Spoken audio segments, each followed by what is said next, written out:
A ball is kicked at 20 meters per second at 20 degrees as shown below. Here's a nice diagram, 20 degrees angle, 20 meters per second, so it's going to curve and land over here somewhere. So calculate the vertical component of the velocity, and you're then going to work out the horizontal component of the velocity. So for this it's really simple. So the vertical velocity, v with a b beside it, is equal to the velocity of 20 multiplied by the sine of the angle, which is of course 20.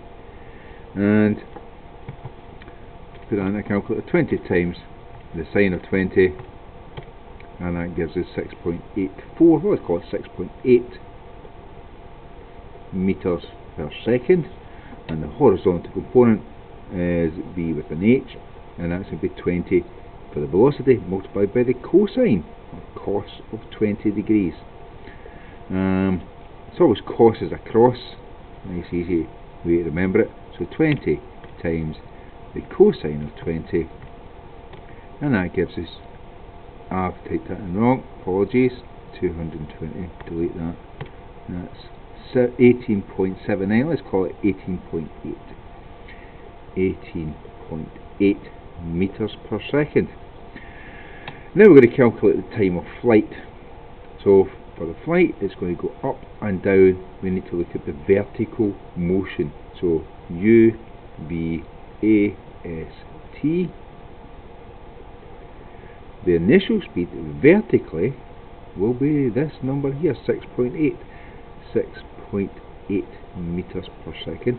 The final speed at the end will be the exact opposite. It will be negative 6.8 meters per second because the motion is symmetrical.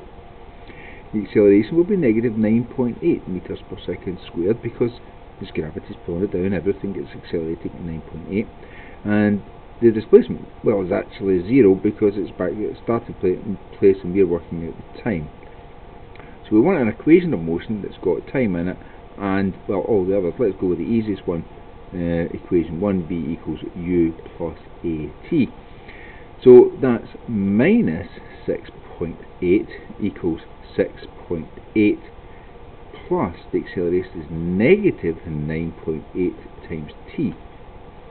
So we'll get this over here first of all. So that's negative 13.6 equals negative 9.8 t. So t must be equal to negative 13.6 divided by negative 9.8, and we can put that in our calculator. So, well, let's ignore the negative because they cancel out anyway. So 13.6 divided by 9.8, and we get 1.387, so let's call it 1.4. 1.4 seconds. And now we're going to calculate the range. Well, this one's incredibly simple. It's a distance is equal to speed times time. So the distance is a horizontal velocity, which is 18.8 multiplied by 1.4. So 18.8 times 1.4, and the answer is 26.3 meters.